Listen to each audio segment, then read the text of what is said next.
इस वीडियो में हम पढ़ेंगे क्वेश्चन आंसर चैप्टर 2 जो कि इंग्लिश का है क्लास 6 का, जिसका नाम है how the dog found himself a new master. तो ये इसके हमने एक्सप्लेनेशन हमने पिछले वीडियो में कर ली थी। अब हम इसकी क्वेश्चन आंसर करेंगे। तो क्वेश्चन ए पार्ट है क्वेश्चंस का, जिसमें कि हमारे पास क्वेश्चंस हैं। Discuss these questions in pairs before you right the answers, यानी कि अपने फ्रेंड्स के साथ पेयर्स में इन क्वेश्चंस को आप डिस्कस करें। तो फर्स्ट क्वेश्चन है, why did the dog feel the need for a master, कि वो डॉग को एक मालिक की जरूरत क्यों लगी कि मालिक होना चाहिए।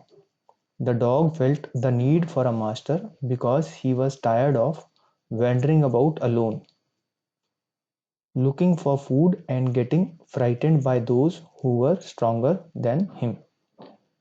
तो जो डॉग था उसको मास्टर की जरूरत इसलिए हुई, मालिक की जरूरत इसलिए लगी क्योंकि वो घूम घूम के थक चुका था अकेले, और जिस उसको खाना खाना ढूंढने के लिए भी घूमना पड़ता था, और अपने आप को दूसरे स्ट्रांग जो शक्तिशाली जानवर थे उससे उनसे बचने के लिए भी छुपना पड़ता था।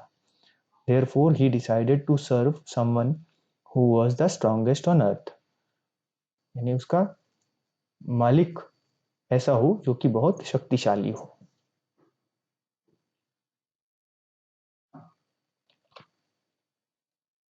क्वेश्चन 2 है, who did he first choose as his master? Why did he leave that master? उसने सबसे पहले अपना मालिक किसे चुना और फिर उसने उस मालिक को क्यों छोड़ा। He chose a big wolf as his master, उसने एक बहुत बड़े भेड़िए को अपना मालिक चुना। One day the dog saw that the wolf was afraid of the bear, एक दिन डॉग ने देखा कि जो भेड़िया था, जो उसका मालिक था, वो बेयर यानी कि भालू से डर गया। Since the dog wanted to serve only the strongest, he left the wolf and asked the bear to be his master। क्योंकि वो जो डॉग था वो चाहता था कि उसका मालिक जो है सबसे शक्तिशाली हो, इसलिए उसने भेड़िए को छोड़ दिया और बेयर यानी कि भालू को अपना मालिक बना लिया। तो ये सेकंड क्वेश्चन का आंसर है। क्वेश्चन 3 है, who did he choose next, उसने अपना नेक्स्ट मालिक किसे चुना। He chose the bear to be his next master, यानी उसने अपना भालू को अपना अगला मालिक चुना। ये थर्ड क्वेश्चन का आंसर हो गया। क्वेश्चन 4 देख लेते हैं, why did he serve the lion for a long time, उसने लॉयन की सेवा काफी लंबे समय तक क्यों की। He served the lion for a long time because there was no one more powerful and stronger than the lion in the forest। उसने जो शेर था या लायन था उसकी सेवा लंबे समय तक इसलिए की क्योंकि वो बहुत पावरफुल था, यानी शक्तिशाली था और मजबूत था बाकी सब जानवरों से जो कि जंगल में रहते थे, इसलिए उसने लायन की सेवा की। The lion was not afraid of any creature and thus the dog was well protected by it। जो शेर था वो किसी भी जानवर से या किसी भी और चीज से नहीं डरता था, इसलिए जो डॉग था उसे लगा कि वो प्रोटेक्टेड है, यानी कि संरक्षित है शेर के साथ में, शेर उसकी रक्षा करेगा। Therefore the dog lived happily by serving the lion for a long time। इसलिए जो डॉग था वो बहुत खुश रहा लायन की सेवा करते हुए लंबे समय तक। तो ये फोर्थ क्वेश्चन का आंसर हो गया। क्वेश्चन 5 है, who did he finally chose as his master and why। उसने यानी डॉग ने अपने फाइनली मतलब लास्ट में अपना मास्टर किसे चुना। He finally chose man as his master, उसने एक इंसान को अपना मालिक चुना finally. One day the dog realised that lion was afraid of the man, एक दिन जब डॉग को लगा कि जो शेर है, लायन है, वो इंसान से डरता है। As he wanted to serve someone who was the most powerful, he chose man as his master. क्योंकि जो डॉग था उसे हमेशा यही लगता था कि उसे उसका जो मालिक है वो सबसे शक्तिशाली होना चाहिए, इसलिए उसने लास्ट में इंसान को अपना मास्टर चुन लिया यानी मालिक चुन लिया, क्योंकि उसे पता चल गया कि लॉयन यानी शेर भी इंसान से डरता है। तो ये हमारे 5 क्वेश्चंस थे पार्ट ए में, वर्किंग विद टेक्स्ट में, ये हमने कर लिए हैं। नेक्स्ट हम देखेंगे वर्किंग विद लैंग्वेज। तो अब हम नेक्स्ट पार्ट इसका देखते हैं, पार्ट बी है वर्किंग विद टेक्स्ट का। A summary of the story is given below, fill in the blanks to complete it taking appropriate phrases from the box. ये एक बॉक्स दिया हुआ है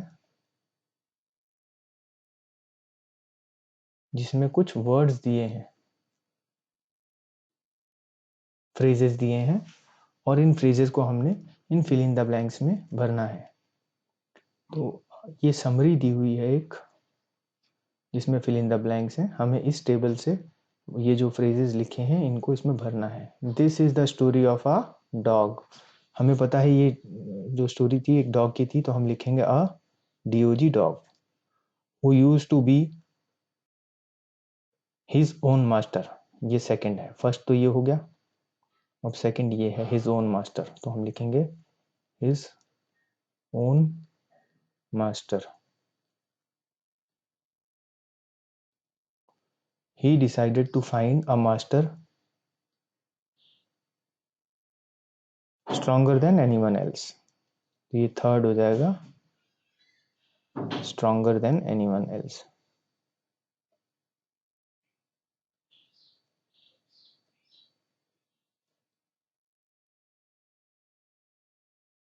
Anyone else.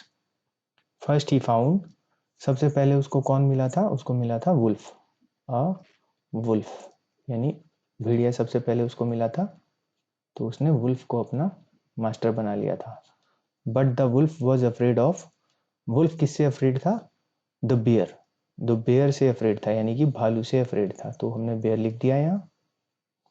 The dog thought that the bear was the strongest of all, यानी dog को लगा कि भालू सबसे शक्तिशाली है। The strongest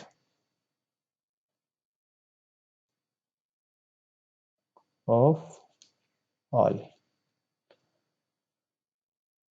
after some time the dog met, dog bear के बाद किसको मिला? लॉयन को, तो हम लिखेंगे a lion who seemed the strongest, जो सबसे शक्तिशाली लगता था। He stayed with the lion for a long time, वो लॉयन के साथ लंबे समय तक रहा। One day he realise that the lion was afraid of man, ये अफ्रेड ऑफ मैन लिखा है, तो लॉयन जो था वो इंसान से डरता था, तो afraid of man. To this day the dog remains man's best friend, इसलिए डॉग ने उसी को, मैन को अपना मास्टर चुन लिया, और वो आज तक मैन का बेस्ट फ्रेंड रहा है, यानी इंसान का बेस्ट फ्रेंड रहा है। इसी के साथ हमारा क्वेश्चन बी कंप्लीट हो गया। नेक्स्ट है वर्किंग विद लैंग्वेज। तो वर्किंग विद लैंग्वेज में फर्स्ट एक पार्ट है question, each word in the box given below indicates a large number, यानी ये जो बॉक्स है, इस बॉक्स में जो ये वर्ड्स लिखे हैं ये समूह को बताते हैं, यानी एक ग्रुप को बताते हैं। तो for example a herd of cow refers to many cows, herd मतलब होता है जो गायें होती हैं उनका समूह, यानी उनका ग्रुप, जो एक साथ बहुत सारी काउज होती हैं उसको बोलते हैं हर्ड ऑफ काउ। तो इसी तरह से ये वर्ड्स यूज करके हमें इन फिल इन द ब्लैंक्स को करना है। और उसके आगे जैसे शिप्स लिखा है, तो शिप्स का फ्लीट होता है, fleet of ships, fleet of ships. A bundle of sticks, sorry, a bunch of flowers, bunch, flowers का बंच होता है, खूब सारे फ्लावर्स को हम बंच बोल देते हैं। ऐसे ही खूब सारी शिप्स का फ्लीट होता है।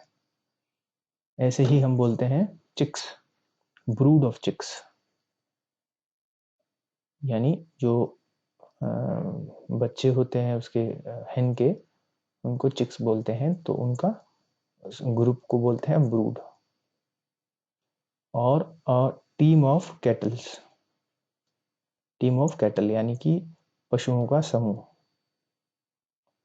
और फिफ्थ है अ डैश ऑफ स्टिक्स, तो एक बंडल होता है, लकड़ियों का bundle.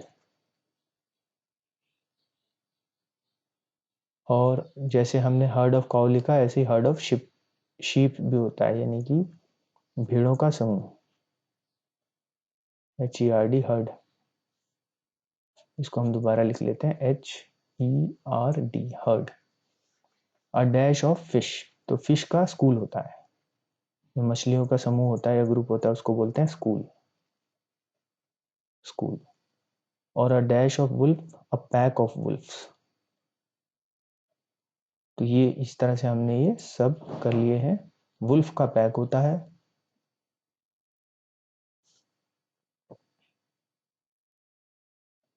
A bunch of flowers होता है, ब्रूड ऑफ चिक्स होता है, टीम ऑफ कैटल्स होता है, फ्लीट ऑफ शिप्स होता है, बंडल ऑफ स्टिक्स होता है, हर्ड ऑफ शीप्स होता है, अ स्कूल ऑफ फिश होगा, अ पैक ऑफ वुल्फ होगा। तो ये हमने कर लिए हैं 8। इसका नेक्स्ट पार्ट है B part. Make nouns from the word given below by adding NESS और ITY। यानी हमें ये जो वर्ड दिए हैं जैसे ऑनेस्ट, इनमें हमें कुछ ऐसा वर्ड मिलाना है जैसे नेस या ITY या TY या Y, सो दैट ये वर्ड्स जो हैं ये नाउन बन जाएं। तो जैसे ऑनेस्ट है, तो ऑनेस्ट की जगह ऑनेस्टी हो जाए, ऑनेस्ट में वाई लग जाएगा तो ऑनेस्टी हो जाएगा। काइंड में काइंडनेस हो जाएगा, NESS जोड़ देंगे। क्रूएल में क्रूएल्टी हो जाएगा, TY। काम में कामनेस, NESS। सैड में sadness.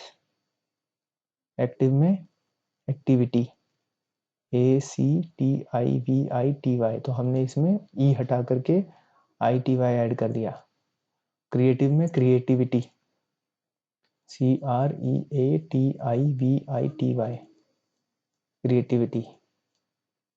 Sincere, sincerity, SINCERITY, sincerity. Cheerful में चेयरफुलनेस, CHEERFULNESS।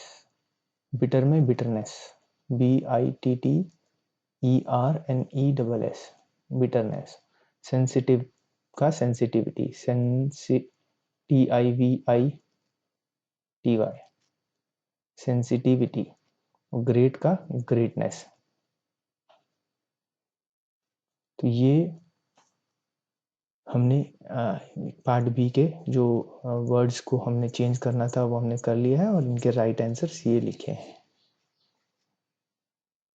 अब इसका नेक्स्ट पार्ट है, सी पार्ट है वर्किंग विद लैंग्वेज का। There are 12 words hidden in this table. ये टेबल दिया है ये वाला, और इसमें 12 वर्ड्स हैं जो कि हिडन है। All of them 6 can be found horizontally and remaining 6 vertically. यानी 6 तो ऐसे मिलेंगे हमको, ऐसे ऐसे देखने में, और 6 मिलेंगे ऐसे देखने में, ऊपर से नीचे की तरफ। तो हॉरिजेंटली होता है ऐसे, और वर्टिकली होता है ऐसे। तो हॉरिजेंटली ऐसे देखेंगे हम 6 वर्ड, और 6 वर्ड्स हम ऐसे देखेंगे ऊपर से नीचे की तरफ। All of them are describing words like good, happy, etcetera. तो हर जो वर्ड्स हैं वो है गुड, हैप्पी, एटसेट्रा, इस तरह के वर्ड्स हैं।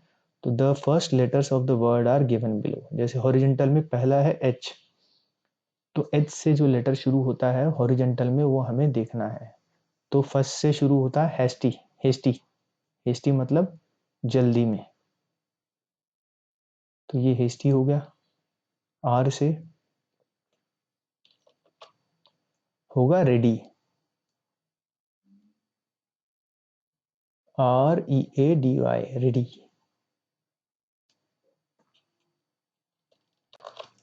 नेक्स्ट है F से। F से है FIERCE, फियर्स। फियर्स मतलब भयानक।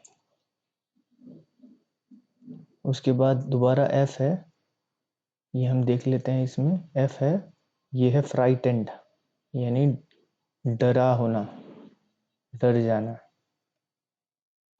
उसके बाद है S। S होगा स्ट्रॉन्ग, STRONG, स्ट्रॉन्ग।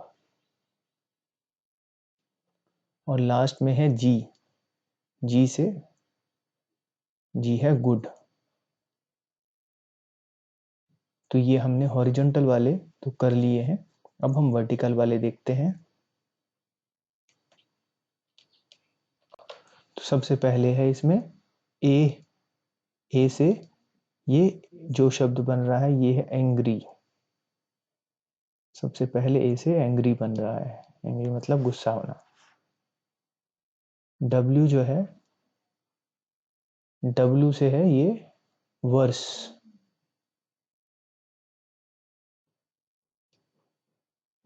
उसके बाद है S। S से है सरप्राइज्ड, सरप्राइज्ड। तो ये शब्द है सरप्राइज्ड, यहां तक है ये। तो ये सरप्राइज्ड हो गया।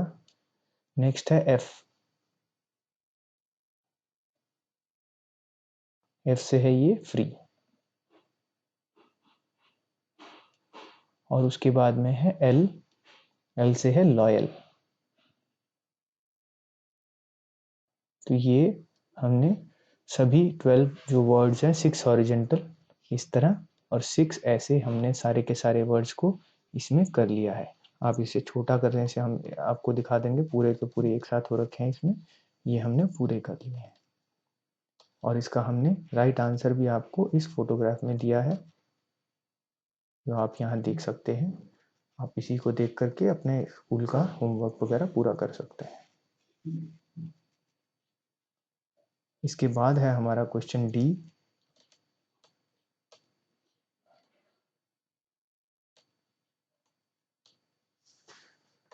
डी में लिखा है read the following passage and do the exercise that follow.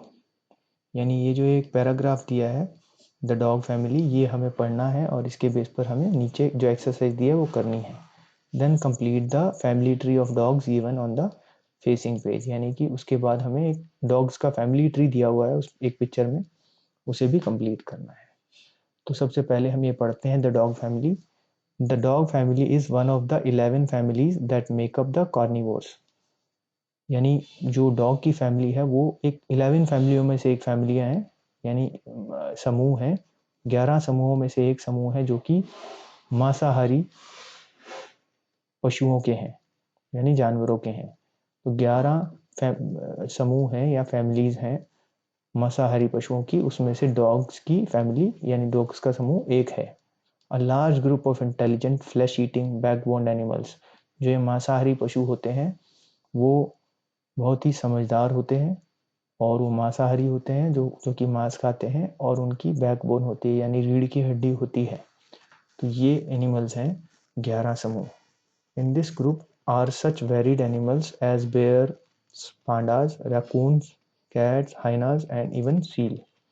इस जो ये 11 समूह हैं इस ग्रुप में बहुत अलग अलग तरह के एनिमल्स हैं, जैसे कि बेयर भालू, पांडा, रकून्स भी एक तरह के एनिमल्स होते हैं, कैट्स यानी बिल्ली हैं, हाइना यानी कि जो लोमड़ी लक्कड़ बग्गा जो होता है, और सील मछली भी इस ग्रुप में आती है। The dog or canine family has many wild species like wolf, foxes, coyotes, jackals and wild animals.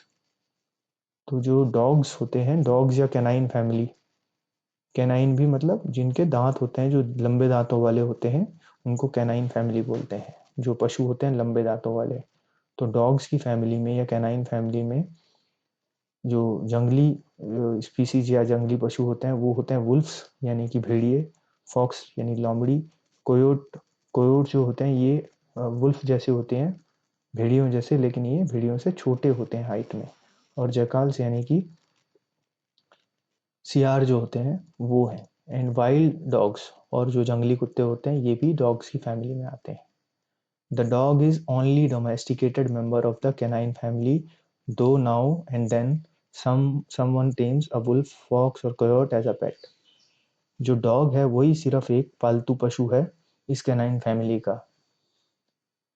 लेकिन आजकल कुछ लोग कई बार वुल्फ यानी भेड़िए को भी पाल लेते हैं, लोमड़ी को भी पाल लेते हैं, या फिर वो भेड़िए के जैसे कोयोट जो दिखते हैं वो भी, उनको भी पालना शुरू कर दिया है लोगों ने, कुछ लोगों ने। All members of the dog family are descendants of a wolf like animal which lived about 15 million years ago. जो ये डॉग की फैमिली के मेंबर्स हैं वो सारे के सारे डिसेंडेंट्स हैं, यानी वंशज हैं। वुल्फ वुल्फ दिखने वाला एक एनिमल था जो कि 15 मिलियन यानी कि 1 करोड़ 50 लाख साल पहले था। उसके ही डिसेंडेंट्स हैं ये डॉग, सारे जो फैमिली है dog family. From this descendant ancestor the true dog gradually develop. जो जो ये उनका पूर्वज था, जो ये 15 लाख 1 करोड़ 50 लाख साल पहले जो इनका पूर्वज था, जो वुल्फ जैसा दिखता था, भेड़िए जैसा, उसी से आज का जो डॉग है वो डेवलप हुआ है। But nobody knows the exact ancestor of the modern domestic dog। जो लेकिन किसी को ये नहीं पता कि जो आजकल जो पालतू कुत्ता है उसका एंसेस्टर कौन है, यानी उसका पूर्वज कौन है। Several wild dogs look and behave like domestic dogs. बहुत सारे जो जंगली कुत्ते होते हैं वाइल्ड डॉग, वो आजकल डोमेस्टिक यानी पालतू डॉग की तरह दिखते हैं और बिहेव भी करते हैं। द डिंगो और wild dog of Australia is one of these. Dingo करके एक डॉग की स्पीसीज होती है, यानी एक तरह का डॉग होता है जो कि ऑस्ट्रेलिया का एक जंगली डॉग है या कुत्ता है। वो बिल्कुल वैसा ही है। It is possible that the dingo was a tame dog brought to Australia long ago which then ran wild. ये हो सकता है कि जो ये डिंगो था ऑस्ट्रेलिया में, एक पालतू डॉग कोई लेके आया हो और जो बाद में जंगली बन गया हो, यानी जंगल में भाग गया हो। Dogs were the first animals tamed by humans. जो डॉग्स थे वो सबसे पहले एनिमल थे जिनको पालतू बनाया था ह्यूमंस ने, यानी इंसानों ने। परहैप्स 20,000 ईयर्स अगो, 20,000 साल पहले लगभग। Tame dogs were brought from Asia to new world 5,000 or more years ago. जो पालतू डॉग थे वो एशिया से न्यू वर्ल्ड मतलब जो वेस्ट में कंट्रीज हैं उनमें 5,000 साल पहले या उससे भी पहले लेकर के आए गए थे। Dogs were first used for hunting. जो डॉग्स थे सबसे पहले वो शिकार के लिए यूज करे जाते थे। तो अब इसके जो कुछ क्वेश्चंस हैं वो हम कर लेते हैं। Find the opposites of these words in the text above. तो ऊपर जो टेक्स्ट में जो ऊपर जो हमने पैराग्राफ पढ़ा उसके अंदर ये वर्ड्स दिए गए, उसके अपोजिट हमको फाइंड आउट करने हैं। तो एंसेस्टर, एंसेस्टर जो होता है, एंसेस्टर का मतलब होता है पूर्वज, और डिसेंडेंट्स का मतलब होता है वंशज। तो हमने ये डिसेंडेंट्स भी यहाँ पढ़ा था, ये डिसेंडेंट्स लिखा है DESCENDANTS। तो यहाँ हम ये लिख सकते हैं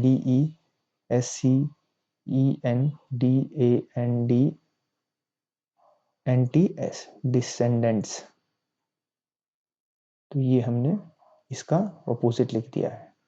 वाइल्ड मतलब जंगली और टेम मतलब पालतू। एंशंट मतलब पुराने, और एंशंट का हो जाता है मॉडर्न यानी कि नए जमाने के। नियर मतलब पास का, और डिस्टेंट मतलब दूर का, DISTANT। सडनली मतलब अचानक से, और ग्रेजुअली मतलब धीरे धीरे से। तो ग्रेजुअली लिख दिया है हमारा सडनली का, यहाँ पर ग्रेजुअली आया था, ये ग्रेजुअली, तो ये हमारा ग्रेजुअली है, और सडनली का अपोजिट ग्रेजुअली हो गया। नेक्स्ट है complete the following sentences. The dingo is dash. तो डिंगो क्या है? डिंगो एक डॉग है, Australian dog. Is the wild dog of Australia which looks and behaves like a domestic dog. तो ये हमने इसका आंसर यहाँ पर लिखना है। Dogs were the dash animal tamed by humans. Dogs were the first animals, the first. तो हम ये लिख देंगे the first.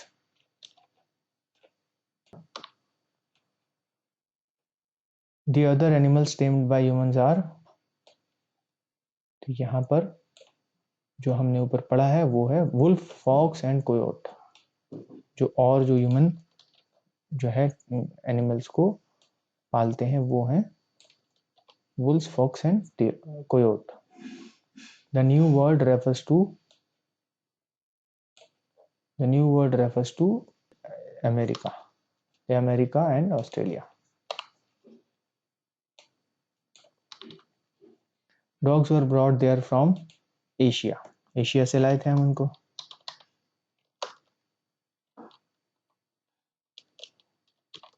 Five 5000 years ago। तो ये हमने सेकेंड पार्ट भी इसका कर लिया है, डी का सेकेंड पार्ट। अब इसका हम सी पार्ट देखेंगे जो कि है थर्ड पार्ट, जिसको फैमिली ट्री बोलते हैं। ये एक फैमिली ट्री है डॉग्स का, जो हमें इसमें हमें फिल इन द ब्लैंक्स करने हैं। जो ये जैसे लिखा है ये ब्लैंक्स हैं, ये सब ब्लैंक्स हैं, ये हमें फिल करने हैं। तो हम देख सकते हैं द ट्री ऑफ डॉग सबसे पहले हमने जब पढ़ा था तो इसमें लिखा था कार्निवोर्स। तो हम यहाँ सीधे सीधे लिख सकते हैं कार्निवोर्स।